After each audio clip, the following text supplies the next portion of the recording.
BCC live present युवा चौपाल, जहाँ बातें करेंगे हम ढेर सारी अपने युवाओं के साथ गांव के विकास के मुद्दों पर, क्योंकि हमें पिछले कई सालों से नौसरा में जिस गति से हम विकास चाहते थे वो अभी तक हमें मिला नहीं है। निर्माण हो, साफ सफाई व्यवस्था हो और बहुत सारी ऐसी बातें हैं जिनकी चर्चा हम आज करेंगे हमारे युवाओं के साथ। तो आज हमारे बीच दो युवा है इस मुद्दों पर बात करने के लिए, गणपत भाई दर्जी और नरपत सुतार। तो आप दोनों का तहे दिल से स्वागत है हमारे शो युवा चौपाल में, जो आप युवा चौपाल में आए। और हम अब किसी के ऊपर इल्जाम नहीं लगा रहे हैं कि पिछले कुछ सालों से कितने काम हुए हैं, कितने नहीं हुए हैं। हम उस तो बात करते हैं इनसे, किस तरह का सरपंच भविष्य में इनको चाहिए जो गांव के विकास की गति को आगे बढ़ाए। तो बात करते हैं गणपत भाई से। तो गणपत भाई, किस तरीके का आप सरपंच उम्मीदवार चाहोगे इस बार? पंचायत में एक्टिव सरपंच होना चाहिए, जी। जो हर योजना को समझे, आने वाले सब गांव वालों को जो फायदा मिले हर कोई चीज को लेकर।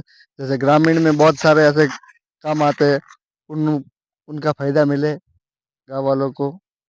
और बहुत सारे ऐसे कार्य है जो अभी तक गांव में बहुत अटके हुए नहीं हो रहे। हमारे गांव में स्वच्छता को लेकर भी आज तक गांव इतना स्वस्थ नहीं है, होता है पर कई ऐसी गांव में है जो लोगों के थ्रू भी है, पंचायत के थ्रू भी उनका कार्य नहीं होता है। इस भारत मिशन के तहत रोजमर्रा की साफ सफाई हो रही है और अच्छी हो रही है, लेकिन जैसे सीवरेज ब्लॉक है, नाली निर्माण न होना, पंचायत की ओर से कई प्रस्तावित कार्य थे जहाँ नाली निर्माण होना था, वहाँ पे नालियाँ निर्माण नहीं हुई। स्थानीय वहाँ पे रहवासी जो बनाने नहीं दी, ऐसे कई सारे मुद्दे हैं। तो कुल मिलाकर हमें भी कुछ करना पड़ेगा, हमें भी पंचायत का साथ देना पड़ेगा। कुछ कार्य ऐसे हैं जो अपन नाली निर्माण में कई ऐसा सुनने में आया कि रुकावटें आ रही हैं, पंचायत की ओर से बनाने का प्रस्ताव था लेकिन वहाँ पे बनने नहीं दी। तो इस बार जैसा भाई ने बताया कि सरपंच उनको एक्टिव होना चाहिए, एक युवा होना चाहिए। जैसे सरपंच एक गांव का मुखिया होता है, वो गांव के लिए जितनी सारी सुविधाएं, जितनी सरकार की योजनाएं हैं, हर कुछ कर सकता है। तो भाई, गांव का क्या, गांव में सरपंच का क्या दायित्व हो सकता है, वो क्या क्या योजनाएं ला सकता है, इसके बारे में कुछ बताएं। गांव को सरपंच उसकी पूरी दिशा बदल सकता है। गांव सरपंच के पास एक पावर होता है, पूरी दिशा उसको बदल सकता है गांव का। पर हमारे गांव में सरपंच अभी तक हमें ऐसा नहीं मिला जो गांव में विकास कर सके। आज पूरी हमारे गांव में इतने लिस्ट हैं, उसमें दो नाम ही सरपंचों के आते हैं, एक अजय सिंह जी दाता को लेकर, एक मांगीलाल जी दर्जी को लेकर। ईमानदारी की जो सभी दी जाती है, उन दोनों की दी जाती है। बाकी सरपंच बहुत बने, काम भी करवाया, पर कई गांव की अड़चन के वगैरह होने से वो काम नहीं हुए। पर वर्तमान हमें जो सरपंच चाहिए, जो गांव के युवाओं की सोच के साथ चले, ऐसे सरपंच हमें चाहिए।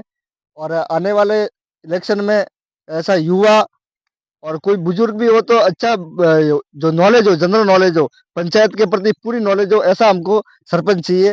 जो हमारे गांव का आज खिलाड़ी जो मैच करवाते हैं वगैरह, उनको बहुत दिक्कत आती है। वो अपने खुद के पैसों से अभी तक डोनेशन, खुद का पैसे डोनेशन करके फिर वो करते हैं कार्य। गवर्नमेंट के थ्रू उनको कोई सुविधा नहीं मिलती है। ऐसे बहुत सारी पंचायत आजू बाजू में, आप पंचायत देख लो, वहां पर क्रिकेट के अच्छे अच्छे मैदान बने हुए, पर हमारे जो मैदान में भी कोई आज तक कोई सुधार नहीं है। वो स्टेट भी बनाया था, आपने देखा हुआ है, वो स्टेट भी आज तक वो पूरा बिखर गया है। ऐसे वो बहुत कंप्लीट उसके ऊपर जहाँ तक हमें जानकारी है, पूरी बात पता नहीं है, लेकिन ऐसा कहा जाता है कि भाई टीन शेड था, टाइल से वाइल से थी, लेकिन वो कुछ नहीं हुआ। हालिया एथलेटिक्स टूर्नामेंट हुए थे तो उनमें भी स्कूल प्रशासन ने वो कोई मरम्मत वरम्मत करवाई। तो भाई ने जैसा बताया कि गांव में अगर पंचायत चाहे जैसे खेलों को बढ़ावा देना, आज ऐसे कई गांव उदाहरण हैं भारत में जहां युवा सरपंच ने पूरे गांव का नक्शा ही बदल दिया है, एक काया पलट दी उन्होंने। जैसे सीसीटीवी से लैस, रोज साफ सफाई, बिल्कुल और अभी अपने यहाँ पे साफ सफाई हो रही है, लेकिन आप भाई मेरे पीछे आप स्क्रीन पे देख लो, जिस तरीके का ये जो कीचड़ फैला हुआ है, अपने बस स्टैंड से लेके आम सोटा तक, और ये कीचड़ आप देख सकते हो। और पूरा मतलब अब इसके बारे में क्या ही बोले, बाहर के लोग आते हैं वो भी देखते हैं। ये पूरा, हम किसी के ऊपर दोष नहीं दे रहे हैं, सीवरेज ब्लॉक है जो बिछाई हुई है अपना आम सोटा पे, आखरिया जिसको बोलते हैं, उस पे सीवरेज बिछाई है, वो ब्लॉक पड़ी है। तो जिसका पूरा गंदा पानी आखरिया पे फैल जाता है। वहाँ पे वो मवेशी भी खड़े नहीं हो पाते हैं कि वो जब ज़्यादा कीचड़ होता है तो मवेशी आम रास्ते पे आ जाते हैं, जिससे आवागमन में काफ़ी परेशानी होती है।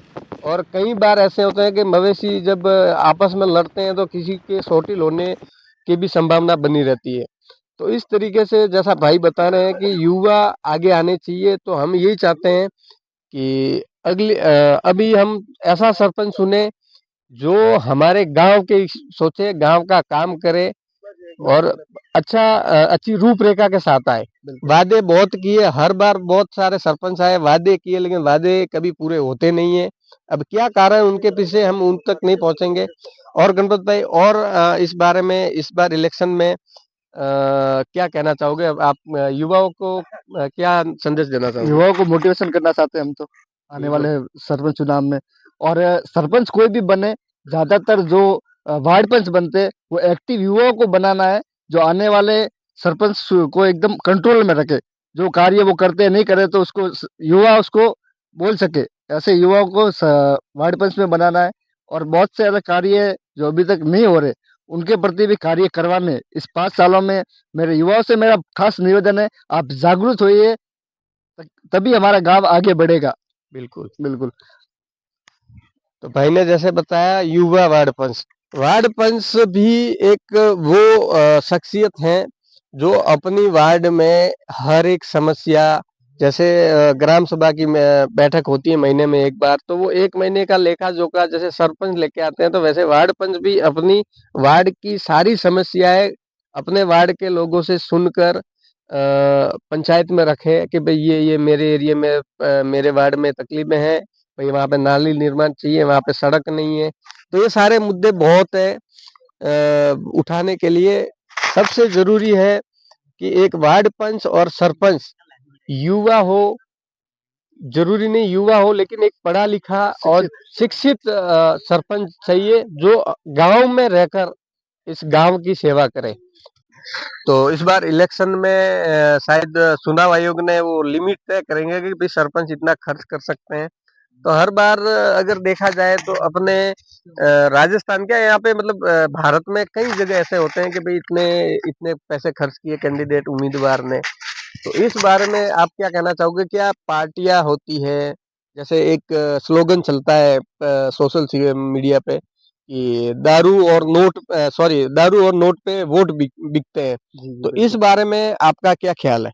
इस बारे में ये है कि आने वाले सरपंच चुनाव में कोई भी सरपंच उम्मीदवार अगर पैसा खर्च करके 10 लाख 12 लाख 15 लाख खर्च करके अगर सरपंच चुनाव लड़ता है और वो जीतता है, तो आने वाले टाइम में आपके सभी थाना, स्कूल, ई मित्र, जितने भी जो गवर्नमेंट की सुविधा है, वो कमीशन के आधार पर बेची जाती है। और आप जो भी काम करवाने जाएंगे तो वो कमीशन के आधार पर ही आपका काम होगा, अन्यथा नहीं होगा। ऐसे कार्य होते हैं कमीशन, वो हर जगह होते हैं। और विकास के बारे में हमारा गांव बहुत पीछे भी है, आपने देखा है, बहुत पीछे है। हमारा गांव आज उप तहसील के लायक है, पर वहाँ बिल्कुल। पर कुछ अभी नहीं है, उसके ऊपर कोई लोग उसके ऊपर एक्टिव भी नहीं है। तो उन लोगों से मेरा निवेदन कि इसको एक्टिव करना, ऐसा सरपंच चाहिए हमको जो जो एक्टिव हो। आगे आग, नेतृत्व करे गांव का, और सभी को, लोगों को जागृत करके एक साथ आगे आए कि भाई अपने गांव की क्या क्या कमी है जो मेरे हाथ में ना होते हुए सरकार हमें दिला सकती है। उसके लिए एक गांव एक साथ होना जरूरी है, उसका नेतृत्व खाली सिर्फ और सिर्फ सरपंच कर सकता है। बिल्कुल बिल्कुल। हाँ, भाई ने जो बात बताई कि अगर सरपंच से 10-15 लाख खर्च करके अगर वो इलेक्शन लड़ता है, तो उससे आप उम्मीद मत रखिएगा। कहीं ना कहीं वो हमारा भी दायित्व है, एक पैसों के चक्कर में अपना वोट तो दे देते हैं, लेकिन उसके बाद में हम उस सरपंच को भी दोष नहीं दे सकते, क्योंकि उसने हमारा वोट खरीदा है। तो अपेक्षा आपसे यही रहेगी, इस बार वोट को ना बिकने दें, सही जगह अपना वोट दें जो हमारे गांव का कार्य कर सके। बिल्कुल। तो और गणपत भाई, और कोई सुझाव हो आपको, आपके पास युवाओं के लिए? हमारा तो ये सुझाव है, विकास के मामले में हमारा गांव आगे बढ़ना चाहिए। सर्वप्रथम यही है, विकास में बहुत पीछे हमारा गांव। आप आजू बाजू गांव देख लो, मैंने बहुत सारे गांव देखे, हर खंबे के ऊपर रोड लाइट की सुविधा है, जो बिल्कुल। हमारे गांव में नहीं है।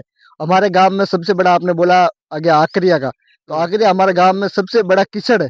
बिल्कुल। कीचड़ है, वो आप गांव में वो हटाना चाहिए। गौ माता को बाल है, वो गौ माता भी वहां पर सुविधा अच्छे से रहे, गांव वाले भी अच्छे रहे, दोनों को सुविधा अच्छी मिले, तो वो है मुख्य। एक हमारे बैंक को लेकर भी गांव वालों को बहुत दिक्कत होती है, तो हमारे गांव में बैंक को भी बनना चाहिए। और ऐसी बहुत सी योजना है जो अभी तक गांव वालों को नहीं मिल रही है। पानी को लेकर भी आप देख सकते हैं, पानी में भी बहुत गांव वालों को दिक्कत होती है। कई कई वार्ड में बहुत पानी आता है तो वो बाहर निकल जाता है, पर कई कई वार्ड में पानी आता ही नहीं है। सही है। ये किस तरीके की कार्य प्रणाली है, हम किसी के ऊपर इल्जाम नहीं लगा रहे हैं, लेकिन ये एक ऐसा सच है जो भाई ने बताया कि कहीं पे पानी जैसे सप्लाई होती है टाइम्स पे, और कहीं पे ऐसे ऐसे भी घर हैं जहाँ 20-25 दिन महीनों लग जाते हैं, वहाँ पे सप्लाई नहीं हो पाती, यहाँ का पानी नहीं है।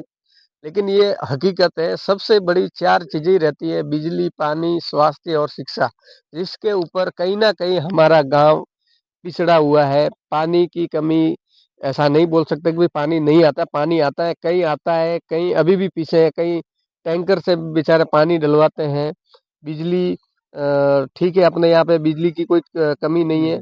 स्वास्थ्य के रूप में देखा जाए तो अपने पास हॉस्पिटल है, लेकिन डॉक्टर ना के बराबर। एक सरकारी योजनाएं अभी चल रही है, प्रक्रिया में है कि लैब, यहाँ पे ये 2-3 टेस्ट होते होंगे इस अपने हॉस्पिटल में, ज्यादा कोई टेस्ट ही नहीं। तो ये सारी सुविधाएं के लिए हमें ऐसा सरपंच चाहिए जो हर क्षेत्र में आगे आके वो कार्य प्रणाली सही करे, दुरुस्त करे उस कार्य को जो हमें चाहिए। तो गणपत भाई, और अपने कुछ विचार प्रकट करना चाहे तो? विचार तो यही है कि गांव को आगे बढ़ना सबसे पहले है। मैं तो युवाओं से मेरा एक निवेदन है, आप जागरूक होइए, तब जाके आपका सरपंच अच्छे से कार्य करेगा।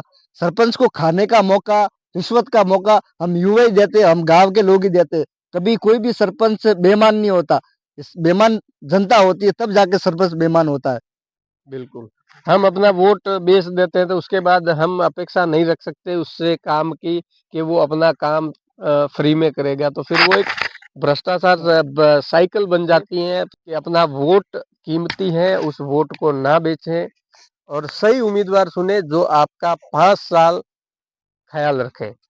तो बहुत बहुत धन्यवाद युवा चौपाल में जुड़ने के लिए गणपत भाई आपका, और आप सब दर्शकों का। कमेंट बॉक्स खाली है, भर दो। जो भी युवा इस कार्यक्रम में आना चाहे और हमसे जुड़ना चाहे, जो भी अपने भाव प्रकट करना चाहते हैं, तो बिल्कुल जुड़िएगा साल में। और हर रविवार शाम 7 बजे ये हम हाजिर होंगे। तब तक के लिए नमस्कार, जय हिंद।